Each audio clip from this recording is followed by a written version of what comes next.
तुलसी महारानी नमो नमो, हरि की पटरानी नमो नमो। आप सभी को राधे राधे। आज हम कार्तिक मास के 7वें अध्याय की कथा कहेंगे। इतनी कथा सुनकर सूत जी से शौनक ऋषि कहने लगे कि हे सूत जी, आप कृपा करके कार्तिक तथा तुलसी का महात्म्य कहें। तब सूत जी कहने लगे कि हे ऋषियों, जो तुमने मुझसे प्रश्न किया है, यही प्रश्न एक समय नारद जी से राजा पृथु ने किया था, और जो उत्तर नारद जी ने उन्हें दिया वही मैं तुमसे कहता हूँ। एक समय राजा पृथु नारद जी से कहने लगे कि नारद जी, भगवान को तुलसी इतनी अधिक प्रिय क्यों है, आप इसका महत्त्व कहिए। तब नारद जी कहने लगे कि एक समय राजा इंद्र बहुत से देवताओं और अप्सराओं सहित महादेव जी के दर्शनों को गए। सो जब कैलाश पर पहुँचे तब एक बड़े भारी आकार वाले और भयंकर नेत्रों वाले पुरुष को देखकर इंद्र ने पूछा कि तू कौन है और शिव कहाँ है। जब कई बार पूछने पर भी उसने कोई उत्तर नहीं दिया तो इंद्र ने क्रोध में आकर अपना वज्र उसके कंठ पर दे मारा, जिससे उसका कंठ नीला हो गया, परंतु इंद्र का वज्र भी भस्म हो गया।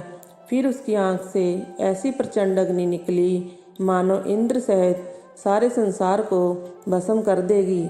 ऐसी स्थिति देखकर बृहस्पति जी हाथ जोड़कर और इंद्र को दंडाकार झुकाकर भगवान शिव की स्तुति कहने लगे कि हे देवादिदेव, त्रिपुरासुर तथा अकासुर का नाश करने वाले, यज्ञ का फल देने वाले त्रिपुरारी, आपको नमस्कार है। ब्राह्मणों की रक्षा करने वाले, आपको नमस्कार है। नारद कहने लगे कि हे राजा पृथु, इस प्रकार स्तुति सुनने पर श्री महादेव जी ने त्रिलोकी को नष्ट कर देने वाली अग्नि को शांत कर दिया और कहने लगे कि हे देवताओं, वर मांगो। मैं आपकी स्तुति सुनकर अति प्रसन्न हुआ हूँ।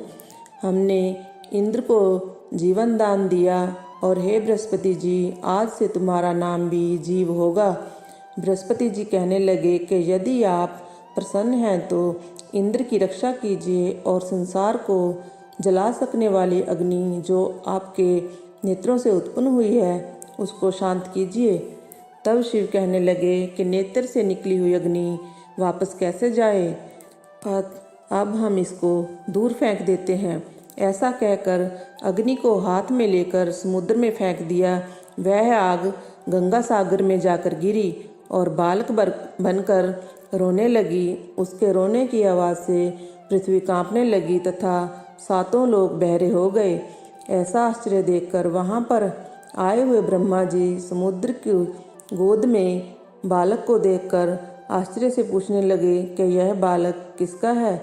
समुद्र ने बड़े आदर से बालक को उठाकर ब्रह्मा जी की गोद में दे दिया और कहने लगे कि यह मेरा पुत्र गंगा से उत्पन्न हुआ है, आप इसके जात कर्म कराएं। फिर उस बालक ने ब्रह्मा जी की दाढ़ी पकड़कर इतनी जोर से मरोड़ी कि ब्रह्मा जी के नेत्रों में आंसू आ गए। इस प्रकार दाढ़ी छूटी तो ब्रह्मा जी ने कहा कि इसने हमारी आँखों से जल निकाला है, अतः इसका नाम जलंधर होगा। परंतु यह शिव के अतिरिक्त और किसी के हाथ से नहीं मरेगा, क्योंकि यह शिव के अंश से ही उत्पन्न हुआ है। यह अभी युवा हो जाएगा। तब ब्रह्मा जी शुक्राचार्य को बुलाकर और उसका राज्याभिषेक कराकर अंतर्ध्यान हो गए। तब समुद्र ने कालनेमी की कन्या वृंदा के साथ उसका विवाह कर दिया, जो कि पतिव्रताओं में सबसे प्रथम और अति सुंदर थी। परम सुंदरी वृंदा के साथ विवाह कर जालंधर अति प्रसन्नता के साथ दिन बिताने लगा।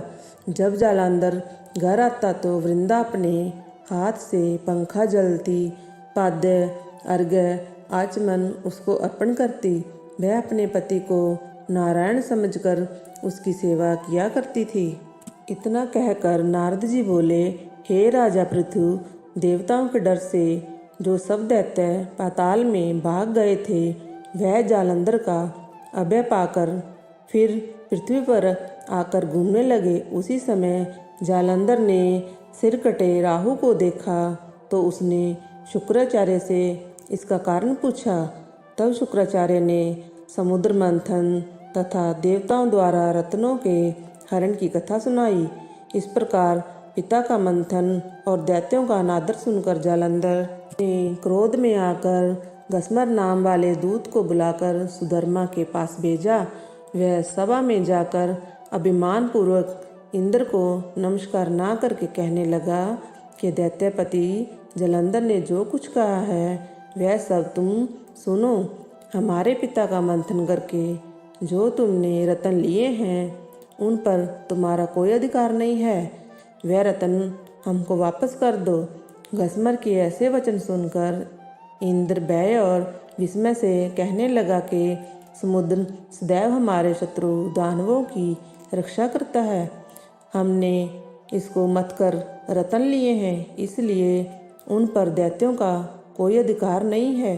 दूत ने ये सब समाचार वापस आकर जालंधर से कहा तो वह अत्यंत क्रोधित हुआ और देवताओं को जीतने का उपाय सोचने लगा।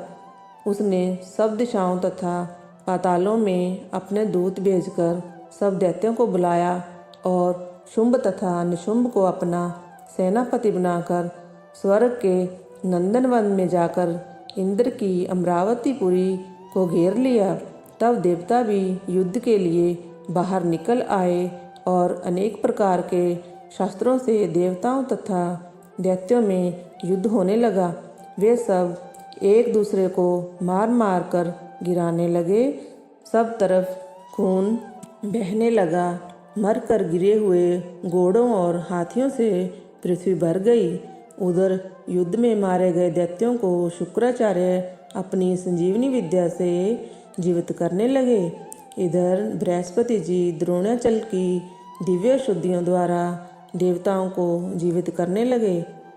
उधर जब देवताओं के जीवित होने का वृत्तांत दैत्यों ने शुक्राचार्य से जाकर कहा तो जालंधर दैत्य ने अपने अनुचरों को द्रोणाचल पर्वत को समुद्र में फेंक देने का आदेश दिया। तब दैत्यों ने द्रोणाचल पर्वत को उठाकर समुद्र में फेंक दिया और फिर आकर संग्राम करने लगे। जब देवताओं को जीवित करने के लिए औषधि लेने बृहस्पति जी द्रोणाचल गए तो वहाँ दिव्य पर्वत को ना देख और देवताओं का दैत्यों के द्वारा निरंतर संहार होते देखकर वह घबरा कर कहने लगे कि हे देवताओं, शीघ्र ही यहाँ से भागो। यह दैत्य शंकर के अंश से उत्पन्न हुआ है। अंत वह अब तुमसे नहीं मरेंगे। गुरु जी की यह बात सुनकर देवता भय के मारे दशों दिशाओं में भागने लगे और जालंधर दैत्य ने जीत के नगाड़े बजाने शुरू किए। देवों की अमरावती नगरी में प्रवेश कर दिया। सब देवता भय के मारे सुमेरु पर्वत की गुफाओं में जाकर छिप गए। सब देवों के भाग जाने पर जालंधर इंद्र की पुरी अमरावती को शुंभ और निशुंभ के अधिकार में सौंपकर स्वयं देवताओं का पीछा करने के लिए सुमेरु पर्वत की ओर गया। इंद्रादिक सब देवता जालंधर को फिर आता हुआ देखकर भगवान विष्णु की स्तुति करने लगे। बोले, हे मच्छ, कच्छ आदि अनेक रूप धारण करने वाले, भक्तों के दुखों को नाश करने वाले, सारी सृष्टि का पालन तथा संहार करने वाले, शंख चक्र गदा और पद्म को धारण करने वाले, आपको नमस्कार है।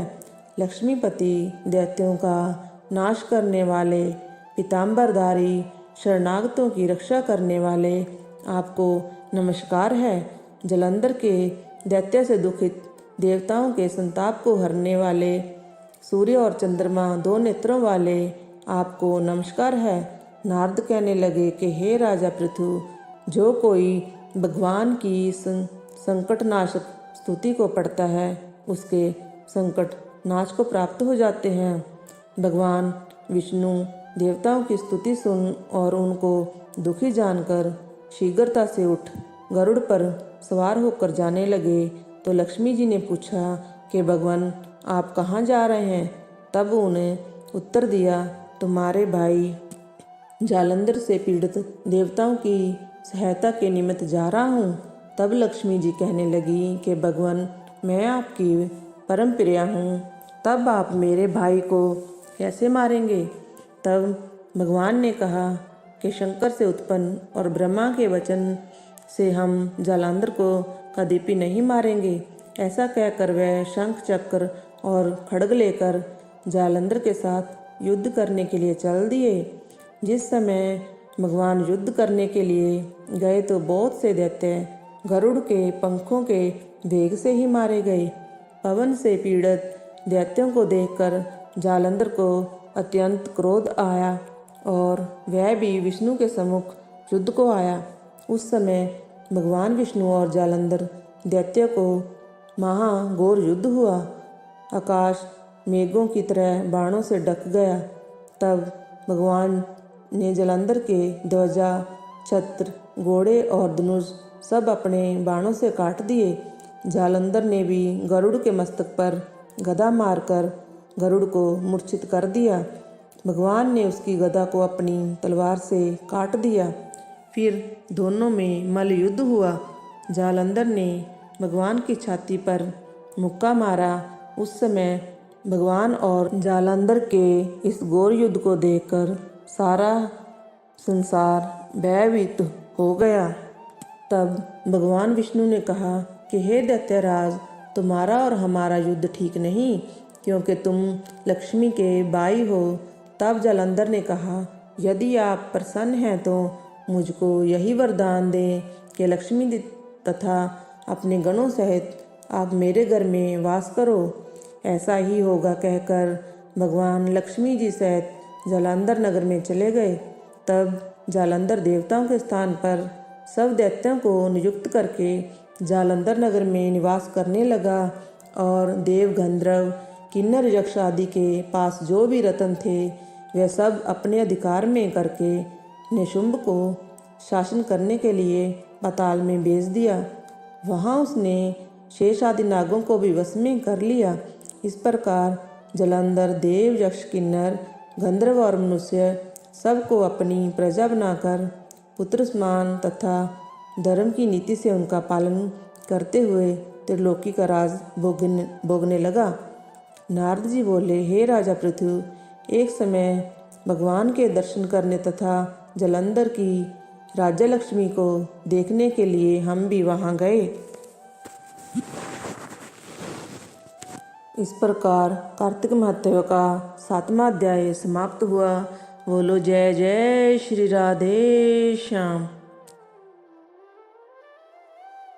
ऐसी ही बहुत सारी वीडियोस देखने के लिए चैनल को सब्सक्राइब करें और वीडियोस को लाइक करें।